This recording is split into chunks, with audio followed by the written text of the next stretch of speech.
ببین فرزین، من اولا بهت حق میدم که بیانگیزه بشی، چون همه بیانگیزه میشن. مثلا ما تا حالا دانش آموزی نداشتیم که بیانگیزه نشده باشه. حالا چرا ما بیانگیزه میشیم؟ چرا این انرژی تموم میشه؟ به خاطر اینکه گاهی وقتا باورهامون محدود میشه. یعنی من باورم رو نسبت به قبول شدن تو کنکور یا موفق شدن حالا در اون کاری که میخوام انجام بدم ضعیف میشه. فکر میکنم نمیتونم، نمیرسم، نمیشه، واسه من نمیشه، شرایطشو ندارم یا خیلی چیزهای دیگه. اوکی؟ و این کاملا طبیعیه، چون تو زمانی که باور 100% به یک موضوع داشته باشی، ببین دیوارم میجو، یعنی مریضم که باشی، خدای نکرده تو تخت بیمارستانم که باشی، میکنی از جات و میری به سمت حالا اون چیزی که میخوای، اگر باور 100 داشته باشی نسبت به یک موضوعی. ولی اگر باور نداشته باشی، باورهای محدود در واقع داشته باشی، باورهای محدود، یعنی این که با خودت بگی مثلا من پول ندارم پس نمیشه، من نمیدونم از هر درسی 10 تا کتاب ندارم پس نمیشه، من پدر مادر پولدار ندارم پس نمیشه، من بهترین مدرسه غیر انتفاعی درس نمیخونم پس نمیشه. اوکی، اگر اینجوری بخوای با خودت فکر بکنی ولی اینقدر ذهنتو محدود باشه به یه همچین مسائلی، خب نمیشه. میدونی نمیشه. یعنی تو در بهترین شرایط ممکنم که باشی، همه شرایط هم با سطح آماده و مهیا باشه، بازم تو نمیتونی نتیجه بگیری. گرفتی چی شد؟ یعنی شرایط درسته تاثیرگذار هست ولی همه چیز نیست. شرایط یه ذره میتونه بهت کمک بکنه ولی اصل ماجرا فقط اینه که اونی که تو مغز توه داره چی میگه، چه دستوری داره بهت میده. تو باورت یه ذره الان از دست رفته، یه ذره ناامید داری میشی. اوکی، یعنی بی انگیزگی همینه. ناامید از چی؟ کتابا رو نگاه میکنی میبینی که ای دل غافل چقدر زیادن، چقدر مونده. میدونی و به این فکر نمی کنی که خب آقا ما 9 ماه تا کنکور وقت داریم. بابا توی 9 ماه یه بچه به دنیا میاد، یه بچه شکلی میگیره، یه نوزاد ساخته میشه. از چی؟ از یه سلول. گوش کن، از یه سلول کوچولویی که اصلا به چشم دیده نمیشه یه دونه نوزاد داره متولد میشه و ساخته میشه. یه نوزادی که 3-4 کیلو هم وزن داره. ببین یعنی چی؟ تو 9 ماه این اتفاق به این از این بزرگتر دیگه ما نداریم. اگر میخوای ببینی تو 9 ماه میشه چی کار کرد، برو صنعت ساختمون سازی چینی‌ها رو بررسی کن. ببین توی 9 ماه ساختمون که نه، برجم که نه، چه آسمان خراش عجیب و غریبی میتونن بسازن توی 9 ماه. متوجهی؟ توی 9 ماه خیلی اتفاقای بزرگ میتونه بیفته. حالا تو 4 تا دونه کتاب گذاشتی جلو، داری با خود میگی که تو 9 ماه نکنه نتونم، نکنه نشه. ببین این ضعفه. و یه چیز جالب بهت بگم، کل این کتابایی که داری و میخوای بخونی توی 9 ماه، تصور کن بچهای پزشکی، بچه‌هایی که میرن وارد دانشگاه میشن و پزشکی دارن میخونن، تو ترم 1 و 2 شون تقریبا همچین ابعاد و اندازه‌ای کتاب رو باید بخونن فقط واسه یه ترم، واسه 3 ماه، واسه 4 ماه.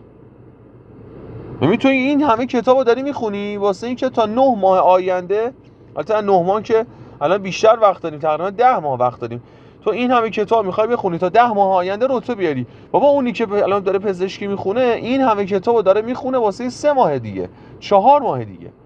این تفاوته.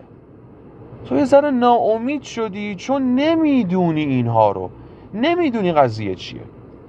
کل 10 و 11 کمپلت تا دیگه مثلا دی و بهمن تمومه، کمپلت. 12 هم در کنارش میخونی. اصلا نه آقا، تو دانش آموز ضعیف، دانش آموز معمولی و متوسط عین بقیه، اوکی، تو اینجوری باشی تا آخر اسفند هم 12 رو میتونی کار کنی، هم در کنارش دونه 10 و 11 هم میتونی کار کنی. این چیز سختی هم نیست. یه برنامه روزانه ثابت میخواد. گرفتی چی شد؟ یک برنامه روزانه ثابت، یعنی تو هر روز مطمئن و قطعاً یه سری کارها رو بخوای مستمر و پی در پی انجام بدی. اینی که من میگم برنامه روزانه و ثابت، منظورم اینه. همین روال. فکر نکن اصلا رتبه شدن خیلی کار سختیه و خیلی عجیب. به خدا که کار عجیب غریب و سخت نیست فرضی. به خدا که اصلا کار عجیب غریب و سخت نیست. اونی که رتبه میاره نیومده مثلا ببخشید شق القمر که نکرده، ماهو که نصف نکرده وسط.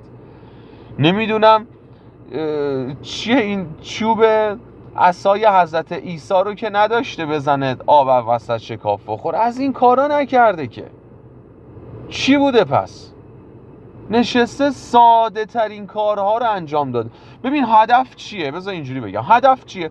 هدف اینه که تو در هر فصلی از کتابهایت که داری مطالعه میکنی فول بشوی. هر فصلی از کتاباتو که داری مطالعه میکنی فول بشی. این مهمه. گرفتی چی شد؟ این مهمه. این هدفه. یعنی صرفا تموم کردن برنامه من که مهم نیست. اوکی؟ مهم اینه که تو الان داری یه فصلی از کتابت رو کار میکنی و اون یه فصل رو عالی کار کنی با تمام تمرکز، با تمام دقت، با تمام حس و حال و انگیزه. این چیزیه که من میخوام. اینو من میخوام.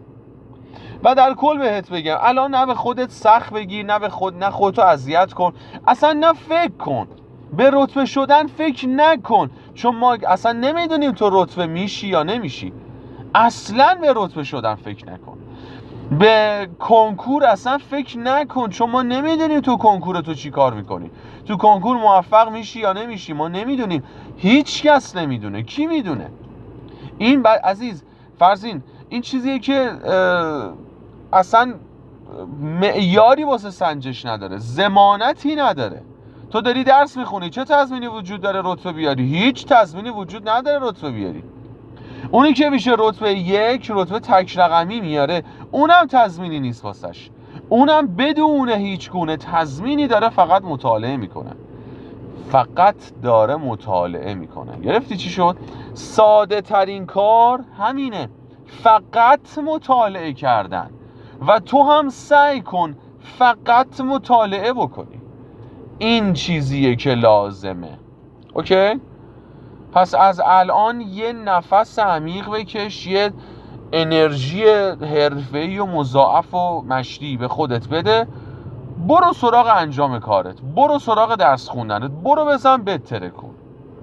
من اینو میخوام، من اینجوری میخوام.